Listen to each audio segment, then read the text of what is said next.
बिस्मिल्लाहिर्रहमानिर्रहीम। स्टूडेंट, आज का जो हमारा टॉपिक है वो 2.13 से नेक्स्ट क्वेश्चन जो है वो हम सॉल्व करेंगे। आपको एक्सरसाइज करवानी हूँ। डॉक्टर शाहिद कमाल और शेर मोहम्मद चौधरी की बुक है, प्रेजेंटेशन ऑफ डेटा है। 2.13 से आज हम अपना लेक्चर स्टार्ट करेंगे। अच्छा, तो स्टूडेंट, अगर आप अपनी बुक में जाके क्वेश्चंस देखोगे तो वहाँ पे आपको गिवन है the weights of 50 footballs players are listed. Make a stamp and leave display for the data converted frequency table with 10 in 10 classes beginning with 190. इसमें उन्होंने दो काम हमें दे दिए गए। एक तो उन्होंने कहा कि आपने जी स्टैम्प एंड लीव का डिस्प्ले बनाना है, ठीक है। दूसरा उन्होंने कहा है कि आपने फ्रीक्वेंसी टेबल बनाना है और उसमें 10 क्लासेस बनानी है। जो फर्स्ट क्लास स्टार्ट करनी है ना, वो आपने स्टार्ट करनी है 190 से, जो लोअर लिमिट्स आपने लेनी है। तो पहले तो हम स्टार्ट करते हैं स्टैम्प एंड लीव। अब डेटा आपको गिवन है जो कि 193 है, 204 है, 240 है, 217 है, 283 है, 268 है, 212 है, 251 है, 263 है। इसी तरह आपको सो ऑन आगे डेटा गिवन है। अब मैं आपको मेन मेथड समझाती हूँ। देखिए स्टैम्प हमारे और लीव क्या है। लीव हमारे पास उसके बाद वाली होती है ना, जिस तरह मैंने आपको समझाया था कि लीव ऐसा पत्ता कह सकते हो, स्टैम्प तना और पत्ता। पहले तना होगा तभी पत्ते निकलेंगे। अब 193 है ना, तो 19 हमने ले लिया, 3 इसका ले लिया है लास्ट में, ठीक है। इसी तरह 240 था, तो 24 हमने पहले 240, हाँ 240 आपके पास है, 217 है। तो पहले तो हम लेंगे 19, 20, 21, 22, 23, 24, 25, 26।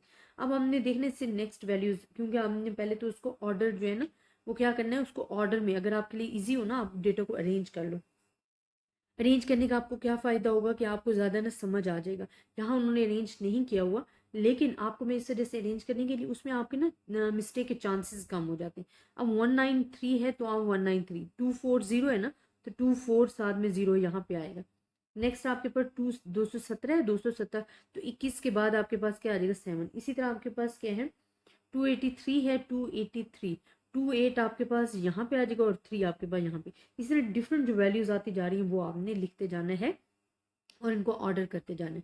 ऑर्डर किस तरह के, आपने वैसे तो जो आपके पास वैल्यूज आ रही है ना सामने सामने सीक्वेंस से, वो स्टार्ट करते जाओ।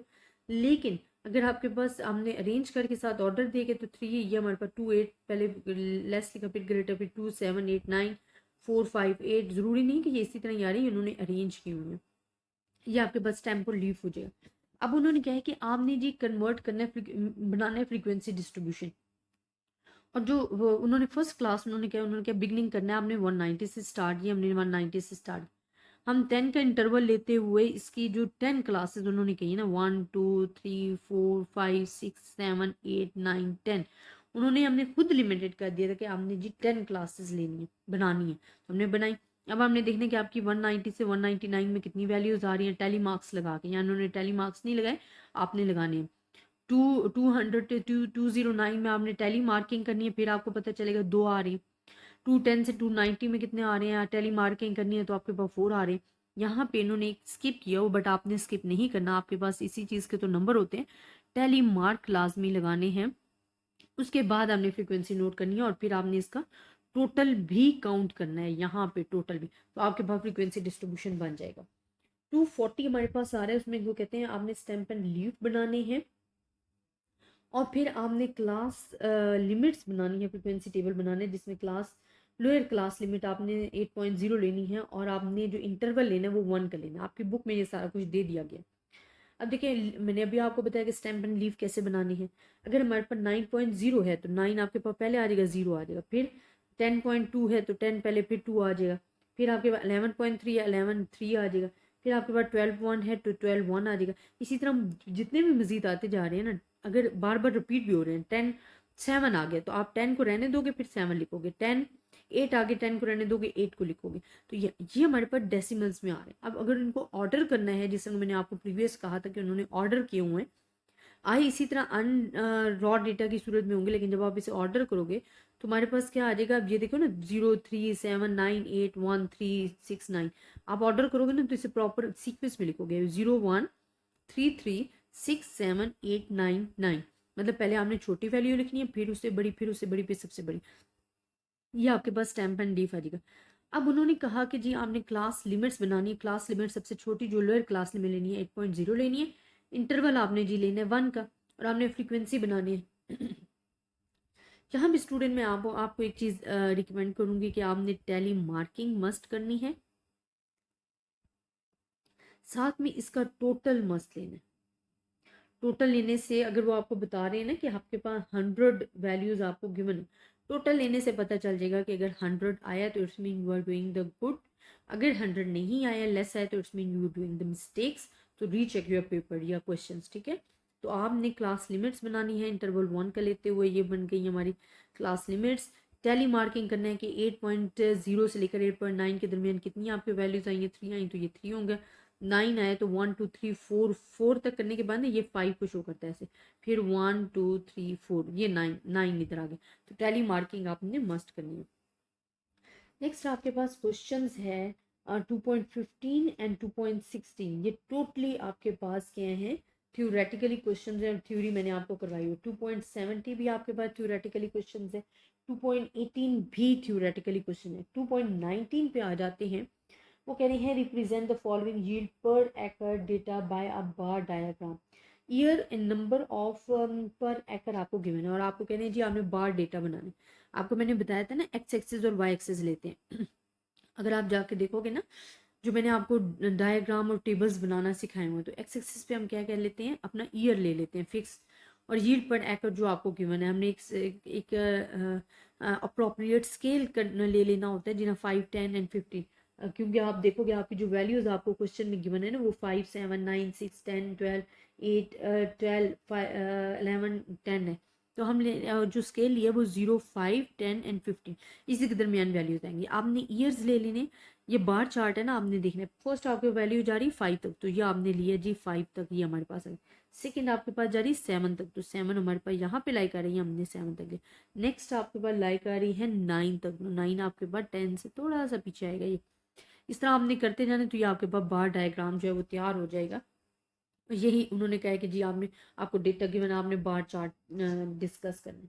आपको 2.20 जो क्वेश्चंस गिवन है उसमें आपको कहा गया है कि following table gives the birth rate and death rate पर 1000 of a few countries, represent them by multiple bar chart. आपको मल्टीपल बार चार्ट बनाना है।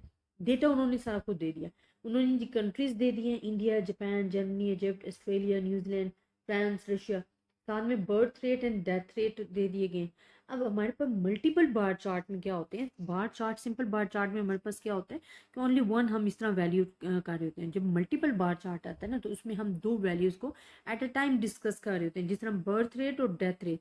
आपने ये कीवर्ड्स मस्ट देनी है मल्टीपल बार चार्ट में, कि आपने जो बर्थ रेट ली है ना, अब बर्थ रेट आपके पास 33 है, तो बर्थ रेट आपने इस सूरत में ली है। इन्होंने ज़रा सा मिस्टेक की हुई है, ये इन्होंने डॉटेड लाइन लगा के जो ये वाला किया हुआ है, ये बर्थ रेट को शो कर, और ये सिंपल जो है डेथ रेट को शो करे। अब 33 है ना बर्थ रेट, तो वो यहाँ तक आ रहा है। डेथ रेट आपके पास क्या है 24, वो आपके पास आ रहा है यहाँ तक, और इसको आपने इकट्ठा लेना है, ये इकट्ठा बर्थ रेट और डेथ रेट, ये आपके पास ये जितनी भी कंट्रीज है ना, उनके बर्थ रेट और डेथ रेट आपने नोट करनी है। एक्स एक्सिस पे आपने कंट्रीज को शो करना है, फिक्स वैल्यूज को।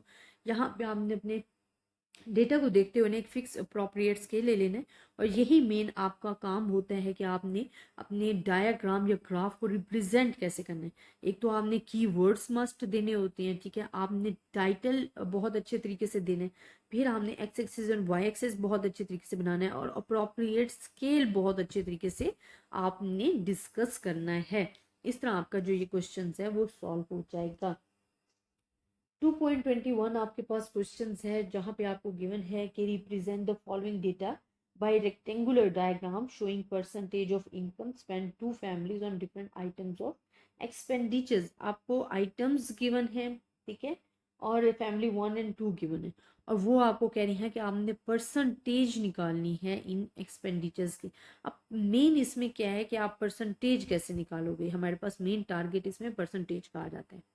अच्छा, परसेंटेज आप कैसे निकालते हो, जो आपके पास एक्चुअल वैल्यू होगी ना, उसको हमने टोटल पे डिवाइड करना है। टोटल क्या है 80, 80 पे डिवाइड करोगे, मल्टीप्लाई बाय 100 करोगे।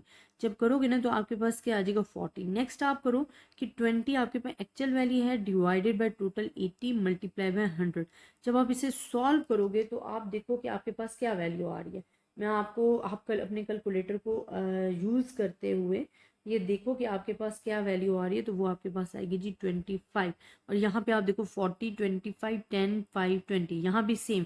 यहाँ पे जो आपने करना है ना, ये 20 को डिवाइड करना है 40 पे और मल्टीप्लाई बाय 100 तो 50 आ जाएगा। इसी तरह आपने 8 को डिवाइड करना है 40 पे, मल्टीप्लाई बाय 100 करोगे तो आपके पास 20 आ जाएगा और ये आपके पास परसेंटेज में आपके पास वैल्यूज़ जो हैं वो आ जाएंगी।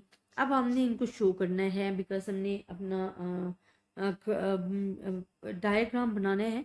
X axis and Y axis आपको गिवन दे दिया गया है, इसमें आपने 100% लेना होता है फैमिली 1 एंड 2 का। अब जितने भी आपको खर्चा आ रहे हैं ना, जिन्हें 32, 20 ऐड करते जाओगे और टोटल लिखते जाओगे यहाँ 80 तक, ठीक है, तो इसको ऐड करते जाओ। यहाँ पे आपके पास 80 तक आ जाएगा, यहाँ पे इसका फाइनल और ये आपके पास मिसलेनियस होता है जो कि आपके पास किसी खाते नहीं, लेकिन आपने लेना 100 तक है। अब हमने देखना कि फूड पे इन्होंने कितना खर्च किया है, क्लॉथिंग पे कितना है, शेल्टर पे। इससे क्या होता है कि दो फैमिलीज के दरमियान, बिकॉज हर दो फैमिलीज का जो पैटर्न है खर्च करने का वो एक जैसा नहीं होता, सेम नहीं होता। तो वो जो कंपैरिजन होता है ना, वो अब कुछ लोग फूड पे ज़्यादा खर्च करते होंगे, क्लॉथिंग पे कम करते होंगे, कुछ क्लॉथिंग पे ज़्यादा करते होंगे, फूड पे कम करते हो। That is the difference between the two families. तो वो यहीं पे बताया गया है कि ये हमारे लिए ईजी होता है कि हम दो फैमिलीज का जो डिफरेंस है ना वो डिस्कस कर सकते हैं। तो आई होप स्टूडेंट आपको यहाँ तक लेक्चर जितने भी क्वेश्चन करवाए समझ में आए होंगे। अगर आपको फिर भी किसी भी किस्म की कन्फ्यूजन है आप मुझसे डिस्कस कर सकते हो। ज़्यादा से ज़्यादा स्टूडेंट्स के साथ शेयर कीजिएगा, अपनी दुआओं में याद रखिएगा। अल्लाह हाफिज़।